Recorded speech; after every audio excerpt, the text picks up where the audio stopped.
साध संगत जी, राधा स्वामी जी। साध संगत जी, हमें भगवान के नाम का जाप क्यों करना चाहिए या हमें भगवान की भक्ति क्यों करनी चाहिए? भगवान की भक्ति से हमें क्या मिलता है? चलिए आज इस सवाल का जवाब एक साखी के माध्यम से ढूंढने की कोशिश करते हैं। एक बार राजा अकबर ने बिरबल से पूछा कि तुम लोग सारा दिन भगवान की भक्ति करते रहते हो, भगवान के नाम का सिमरन करते हो, उसका नाम लेते हो, आखिर भगवान तुम्हें देता क्या है? इस पर बिरबल ने कहा कि महाराज मुझे कुछ दिन का समय दीजिए।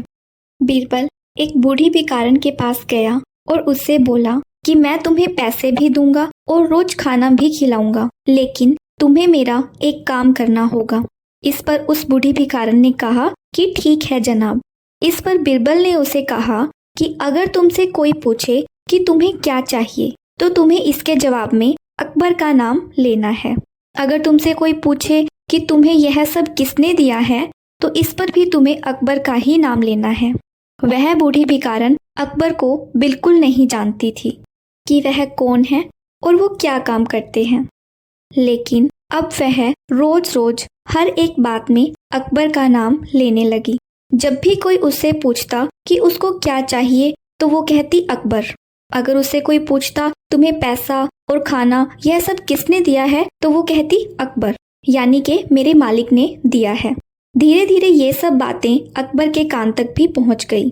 इसके बाद अकबर भी उस भिखारन के पास गया और उसने पूछा कि तुम्हें यह सब किसने दिया है?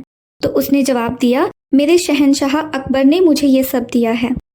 इस पर अकबर ने उस बूढ़ी भिखारन से पूछा कि तुम्हें और क्या चाहिए? तो बड़े ही अदब से उस भिखारन ने कहा कि अपने अकबर का दीदार, मैं उसकी हर रहमत का शुक्राना अदा करना चाहती हूँ, इसके अलावा मुझे और कुछ भी नहीं चाहिए। साध संगत जी, अकबर उसका प्रेम और श्रद्धा देखकर निहाल हो गया और उसे अपने महल में ले आया। भिखारन तो हक्की बक्की रह गई और अकबर के पैरों में लेट गई और कहने लगी, धन्य है मेरे शहंशाह। अकबर ने उसे बहुत सारा सोना दिया, रहने को घर दिया, सेवा करने वाले नौकर भी देकर उसे विदा किया। इस पर बिरबल ने महाराज से कहा कि यही आपके सवाल का जवाब है।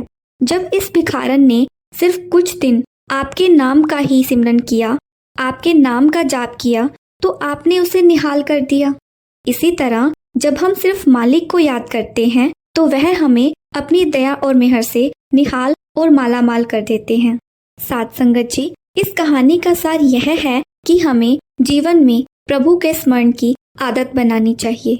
यह सबसे आवश्यक और जरूरी साधन है।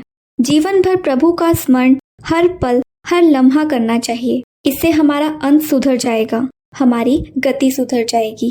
परमात्मा ना गिनकर देता है ना तोल कर देता है। परमात्मा जिसे भी देता है दिल खोल कर देता है।